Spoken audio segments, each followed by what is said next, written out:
नमस्ते दोस्तों। ये मेरी गाड़ी थर्ड जनरेशन Hyundai i20 जो मैंने 2020 में ली थी।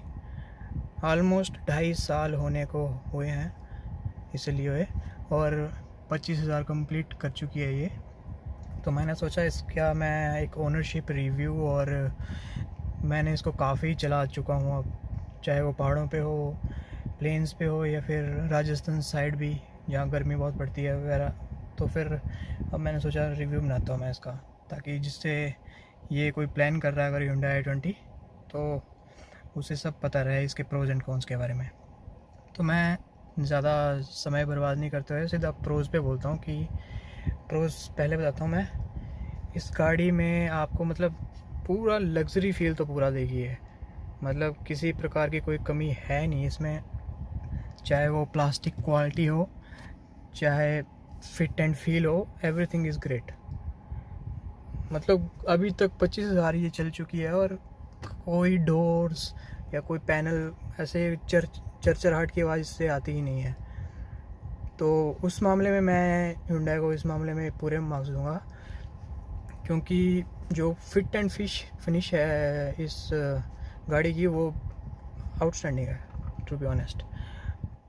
और सेकंड में जो उसका पॉजिटिव पॉइंट है, इसके music system and infotainment system बिल्कुल स्लिक, ज़रा लैग नहीं करता ये।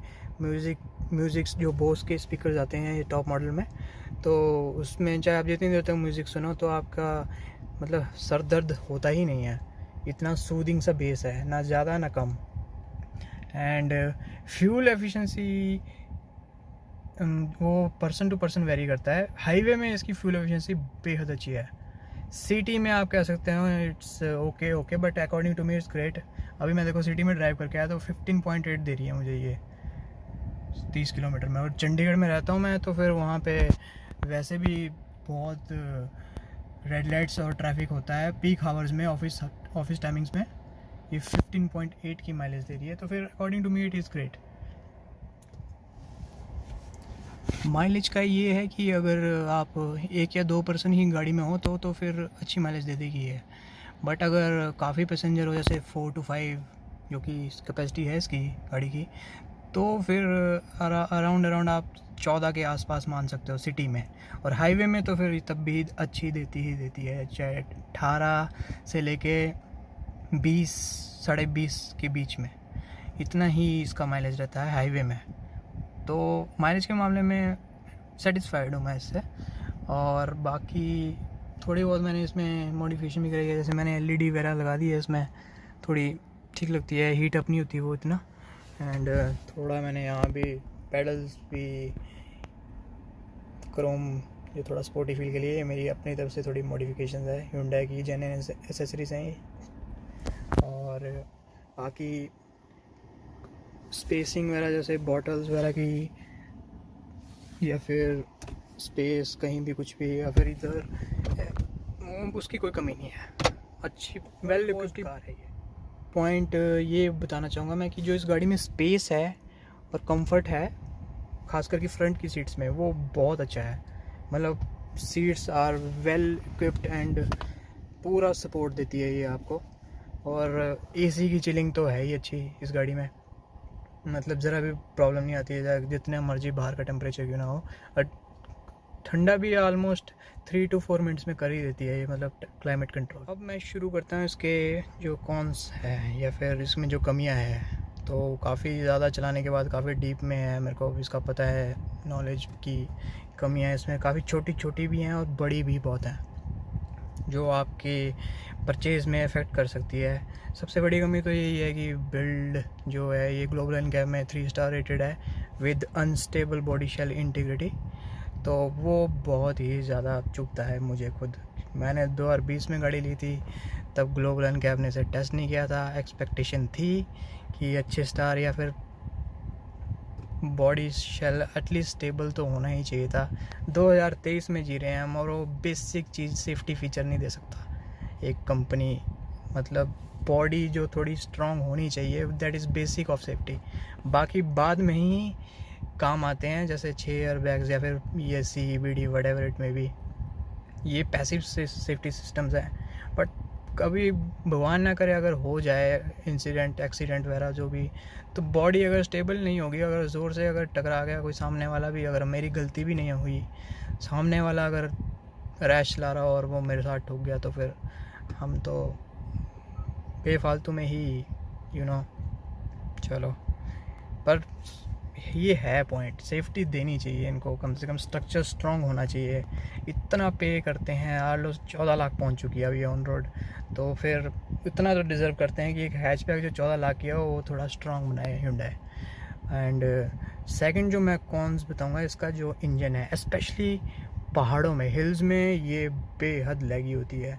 ये 1.2 का इंजन है, तो स्पेशली हिल्स में जो थर्ड गियर है वो बहुत लैग करता है। जैसे आप सेकंड से स्पीड पकड़ोगे चढ़ाई में, और अगर आपके पैसेंजर मतलब 3 to 4 पीपल है विद लगेज, तो सेकंड में जैसे आप इसे चढ़ाने की कोशिश करोगे, उसके बाद जैसे ही थर्ड डालोगे तो ये रुकती है, सोचती है कि चलूँ कि नहीं चलूँ, क्योंकि है ही नहीं इस इंजन में कुछ इतना ज़्यादा ज़ोर। थर्ड गियर तो इसका बेहद लथार्जिक है। तो जो भी पहाड़ वाले अगर सोच रहे हैं लेने का, तो फिर थोड़ा देख के ही लें। मैं तो कहूँगा कि आप टर्बो में जाना बेटर रहेगा, क्योंकि थोड़ा पंची तो होगा, ऐसे चले ही नहीं गाड़ी तो फिर क्या फ़ायदा, मतलब इतना ज़्यादा नहीं लगा। या फिर आप IVT या फिर वो कंसिडर कर सकते हैं, क्योंकि उसमें ऑटोमेटिक है तो शिफ्ट जल्दी होते हैं एज़ कम्पेरिजन टू ह्यूमन, तो फिर वो शायद इतना लैगी ना हो। बट ये मैनुअल वाला जो है, ये तो थर्ड गियर में हिल्स में बहुत लैगी है। तो तीसरा जो मैं सबसे बड़ा इसमें कमी बताऊंगा वो इसकी हेडलाइट है। मतलब यहाँ तो चलो छोटा सा गली है तो यहाँ दिख जाता है, पर हाईवे में अगर आप 4 लेन या एक्सप्रेस वे में होंगे तो ऐसा कई बार तो मैं सोचता हूँ कि हेडलाइट ऑन भी है या नहीं, इतनी वीक है। प्रोजेक्टर है बस, ये बोल सकते हो आप, तो चेंज तो कराना कंपलसरी है एज़ पर मी। हाईवे में ये बिल्कुल ठीक नहीं है हेडलाइट तो। और फॉग लैम्प्स जो हैं इसके, वो हेलोजन में देते हैं Hyundai, और वो किसी काम के नहीं है। वो दिखाता हूँ मैं, उसका क्या है आउटपुट, ये है बस इतना सा, बट थोड़ा सा भी पावरफुल नहीं है ये। मतलब आगे थोड़ा सा आगे तक जाए ना तो बेटर होगा, वरना कोई हाईवे में तो लगता ही नहीं है इसका कोई एसेट। तो ठीक है, मैं सम अप करता हूँ। अगर कोई 2023 में i20 लेने की सोच रहा है और वो कंफ्यूज़ है कि टॉप मॉडल लूँ या फिर थोड़ा नीचे लूँ, तो मैं आपको बताऊँ, सभी बोलते हैं कि स्पोर्ट्स वेरिएंट काफ़ी वैल्यू फॉर मनी है, या हो सकता है वैल्यू फॉर मनी है, बट अकॉर्डिंग टू मी एस्टा जो मॉडल है, सिंपल एस्टा, नॉट एस्टा ऑप्शनल, एस्टा मॉडल सबसे ज़्यादा वैल्यू फॉर मनी है अकॉर्डिंग टू मी। क्यों? क्योंकि उसमें आपको बॉस के स्पीकर भी मिल जाते हैं, और ये वाला जो इंफोटेनमेंट सिस्टम है वो उसमें नहीं मिलता है, उसमें मिलता है स्पोर्ट्स वाला, पर वो भी बेटर है एज़ कम्पेरिजन टू दिस। क्यों? क्योंकि उसमें मिल जाता है हमें वायरलेस एंड्रॉयड ऑटो और Apple CarPlay, which according to me is a big boon. Hyundai top model में वायर्ड देता है एंड्रॉयड ऑटो, देख सकते हैं मैंने भी वायर लगाई हुई है, वो मेरे को लॉजिक समझ नहीं आता है। एस्टा और एस्टा ऑप्शनल में अगर आप कंफ्यूज हो तो मैं यही बोलूँगा कि आप एस्टा लो। मेरी वाली एस्टा ऑप्शनल है, उस टाइम एस्टा में इतने फ़ीचर नहीं होते थे 2020 में, बट अब जो एस्टा आ रही है वो बेहद अच्छी है। उसमें सनरूफ भी है। मतलब मैं आपको बता देता हूँ, एस्टा और एस्टा ऑप्शनल में डिफरेंस यही है कि मेरी इस एस्टा ऑप्शनल में 6 एयर बैग्स मुझे मिलते हैं और ब्लू लिंक कनेक्टिविटी मिलती है, जो कि सिर्फ 3 साल के लिए है फ्री। उसके बाद मुझे चार्ज देना पड़ेगा, शायद 10 to 15,000 है, तो वो नॉनसेंस फीचर ही है to be honest. 6 airbags हैं, और ये इंफोटेनमेंट जो है वो 10.25 का है, जो कि वायरलेस नहीं है, बस दिखने में थोड़ा शो ऑफ के लिए बड़ा है और कुछ नहीं। वो 8 इंचेस वाला फार बेटर है। उसमें तो आपको फिज़िकल नॉब्स भी मिल जाते हैं कंट्रोल करने के लिए। वो मतलब उसका फॉर्मेट बिल्कुल ऐसा ही है, ग्राफिक्स वगैरह सब सेम है, बस छोटा है, नथिंग मोर देन दैट। तो फिर मैं आपको यही बोलूँगा कि अगर आपने लेनी हो, अगर एस्टा और एस्टा ऑप्शनल के बीच में, तो फिर आई वुड से कि आप you should go for Asta model. 10.5 कुछ लाख का आ जाता है मैनुअल में, which is a good deal to be according to me. और जो स्पोर्ट्स है वो 9 साढ़े 9 कुछ का पड़ता है। चंडीगढ़ का बता रहा हूँ मैं आपको, ये जो रेट्स हैं गाड़ी के। तो यही है, अगर according to me Asta is very very value good model.